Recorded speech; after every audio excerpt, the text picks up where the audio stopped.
김은별 특파원 안녕하세요. 네, 안녕하세요. 네, 뉴욕 증시 3대 지수가 일제히 하락 마감을 보여주게 됐습니다. 어제는 시장에서 어떤 내용들이 전달됐을까요? 네, 뉴욕 증시는 장중에 다시 나스닥과 S&P 500을 중심으로 사상 최고치를 경신했지만 결국에 반락하며 하락으로 거래를 마쳤습니다. 최근에 사상 최고치를 경신했다는 피로감과 더불어 빅위크가 진행되면서 실적과 경제 지표에 부담감을 안았는데요. 다우지수는 0.46% 내려간 44,632포인트를 터치했고 나스닥 지수는 0.38% 하락세, S&P 500 지수는 0.3% 밀리며 6,370선에 머물렀습니다. 오늘까지 중요했던 뉴스는 스웨덴에서 진행된 미중 고위급 3차 무역 협상이었는데요. 일단은 관세와 보복 조치 유예를 연장하기로 잠정 합의했습니다. 양국은 90일 안에 추가로 회담을 하게 될 수 있다는 점도 언급했습니다. 무역 합의 소식들이 긍정적인 재료가 되지는 않았는데요. 이보다는 연준의 스탠스라든지 경제 지표, 기업 실적 등이 시장을 좌우하게 될 것으로 보입니다. 캐럴 슐라이프 BMO 프라이빗 웰스 전략가는 최근에 일본과 유럽 등 주요국들의 무역 협상이 진전을 보이며 투자자들에게는 펀더멘털과 같은 다른 이슈에 집중할 수 있는 기회를 열어준다고 평가했습니다. 네, 시장 외에도 한편 국채금리는 오늘 하락세였는데요. 장기물의 하락세가 조금 더 깊게 관측된 가운데 7년물이 입찰 호조를 보이면서 가격이 오름세를 띄었다는 분석이 나오고 있습니다. 달러도 강세 흐름을 이어갔고요. 상품 시장에서는 국제유가가 3% 이상 급등한 점이 특징입니다. WTI 9월물은 3.7% 오르며 69달러에 거래를 마쳤고 브렌트유 9월물도 3.5% 이상 오르며 72달러를 터치했습니다. 트럼프 대통령이 러시아에 휴전 압박을 가하며 대러 추가 관세 가능성이 언급했다는 점이 연이틀 유가를 끌어올렸습니다. 네, 이번에는 특징주 살펴보도록 하겠습니다. M7 기업들 대체로 하락 마감을 보여줬고요. 어제는 실적을 발표한 종목 중에 부진한 실적을 발표한 기업도 다수 있었습니다. 어떤 종목들 살펴보는 게 좋을까요? 네, M7 기업들은 오늘 혼조세를 보였지만 대체적으로는 아래쪽의 방향성을 보였습니다. 알파벳이 1.6% 오르며 195달러를 기록했고 마이크로소프트가 0.01% 상승을 겨우 유지했지만 나머지 기업들은 내림세를 보였는데요. 일단 내일과 내일 모레 애플, 아마존, 마이크로소프트, 메타 등이 실적을 발표합니다. 그래서 이에 대해서 빅테크 기업들이 시장의 분위기를 좌우할 수 있다는 점도 보셔야 될 것 같고요. 오늘 개별 종목들 중에서는 실적과 관련돼서 흔들린 기업들이 많습니다. 먼저 노보노디스크인데요. 비만 치료제 위고비로 잘 알려져 있죠. 오늘 22% 급락하며 53달러에 거래를 마쳤습니다. 올해 매출 성장률이 기존 13에서 21% 성장해서 8에서 14% 성장으로 크게 낮춰졌다는 영향을 받았는데요. 영업이익 증가율 전망치 역시나 6%포인트 이상 내렸습니다. 하반기 미국에서 위고비와 당뇨 치료제 오젬픽의 판매가 부진할 것이라고 예측했기 때문입니다. 일라이릴리 역시나 오늘 이 영향을 받게 되면서 주가는 5% 이상 후퇴했습니다. 그 외에는 전기차 기업 루시드도 보실 수 있는데요. 오늘 8% 이상 빠지며 주가가 2.5달러 수준을 기록했습니다. 이날 루시드는 10대 1 주식 액면 병합을 발표했는데요. 결국에는 10개 주가 1개 주의 역할을 하게 됩니다. 나스닥 시장에서는 일정 기간 주가가 1달러 미만으로 유지가 됐을 때 자동적으로 상장 폐지가 되기 때문에 이를 방어하기 위한 행보로 보이는데요.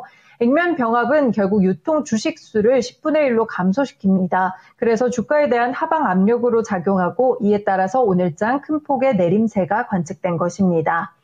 실적에 따른 개별 기업들 조금 더 보실게요. 음악 스트리밍 기업 스포티파이가 2년 만에 최악의 하루를 보냈습니다. 주가는 11% 후퇴하며 620달러에 거래를 마쳤는데요. 주당 손실은 0.42유로로 시장 예상치는 1.9유로 흑자였기 때문에 상당히 좋지 않았고요. 매출도 컨센서스를 소폭 하회했습니다. 유나이티드 헬스도 2분기 주당 순이익이 6.8달러에서 4.08달러로 감소했다고 밝혔는데요. 시장의 전망치는 4.48달러였기 때문에 컨센서스를 밑돌았고요. 주가는 7% 하락한 261달러를 기록했습니다. 무역업체, 이 물류업체인 UPS는 무역 정책에 대한 부담으로 연간 매출, 마진 전망치를 하향 조정했는데요. 주가가 오늘 10% 이상 급락했습니다. 보잉은 6년 만에 최대 매출을 내고 손실도 줄였지만 주가는 4% 이상 하락하는 흐름을 보였고요. 반면에 오른 기업을 보시면 제트블루가 있습니다. 오늘 6% 급등한 4달러의 거래를 마쳤는데요. 유나이티드 에어라인스와의 협업, 항공 수요 증가, 비용 절감 등으로 예상보다 훨씬 적은 손실을 기록했습니다. 주당 조정 손실은 0.16달러였고 예상치는 0.33달러 손실이었기 때문에 절반 가까이 줄였다고 볼 수가 있겠고요. 매출액도 시장 예상치보다 1억 달러 이상 상회했습니다. 연간 가이던스도 2027년도까지 에비타 예상치를 8.5억에서 9.5억 달러까지 상향 조정했습니다. 네, 어제는 시장에서 악재가 다소 많이 전달이 된 것 같습니다. 어제는 경제 지표도 다소 부진하게 나왔는데요. 어떤 내용을 살펴볼까요? 네, 먼저 오늘 있었던 고용 지표는 그닥 긍정적이지 않았습니다. 6월의 구인 공고는 744만 건으로 전달 대비 감소했는데요. 경제학자들이 예상했던 750만 건을 하회하는 수치였습니다. 6월 고용도 3.3%로 11월 이후 최저치를 기록했고요. 실업자 1인당 구인 건수는 1.1로 유지됐는데 다만 이러한 지표들을 종합적으로 분석해 봤을 때 미국 노동시장이 냉각되고 고용은 둔화되고 있다는 분석이 나옵니다. 이렇게 된다면 노동시장이 견고하다는 의견에도 영향을 줄 수가 있겠는데요. 트럼프 대통령이 금리 인하를 압박하는 가운데 금리 결정까지 영향을 미칠지 조금 더 보셔야겠습니다. 그리고 6월에 상품 무역 수지 적자는 860억 달러로 집계됐습니다. 전달 대비 10% 이상 감소한 수치인데 시장에서는 적자가 984억 달러에 달할 것으로 봤지만 전망치를 하회했습니다. 상품 수출은 1,782억 달러로 전달 대비 11억 달러 줄었고 상품 수익은 2,642억 달러로 같은 기간 115억 달러 감소했습니다. 시장에 부담이 된 건 또 연준의 기준금리 결정도 있습니다. FOMC 회의를 또 살펴봐야 될 것 같은데 어떤 내용들을 오늘은 주목해보는 게 좋을까요?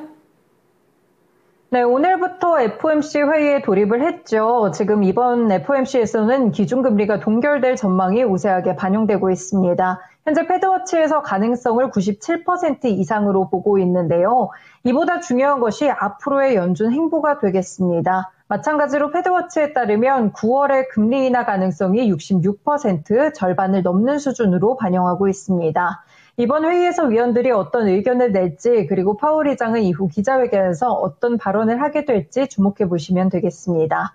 경제지표도 관심거리인데요. 먼저 내일은 2분기 미국의 GDP 성장률이 발표됩니다. 시장에서는 전 분기 대비 2.4% 개선될 것으로 예상하는데 전망치에 부합할지 살펴보시면 좋겠고요.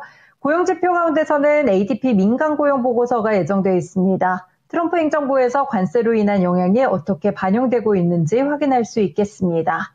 실적도 본격적인 국면에 접어듭니다. 말씀드린 대로 내일 장마감 이후에는 마이크로소프트, 메타가 실적을 발표하게 되고요. 두 기업 모두 M7에 속하는 큰 기업이기 때문에 인공지능에 대한 투자가 어떻게 이뤄지고 있는지가 실적 그리고 주가에 영향을 줄 것으로 시장은 주목하고 있습니다. 네, 오늘도 바쁜 하루가 될 것 같습니다. 오늘 전달해주신 내용까지 꼼꼼히 확인해 보도록 하겠습니다. 오늘 말씀 감사합니다. 네, 고맙습니다. 네, 지금까지 모닝인 뉴욕이었습니다.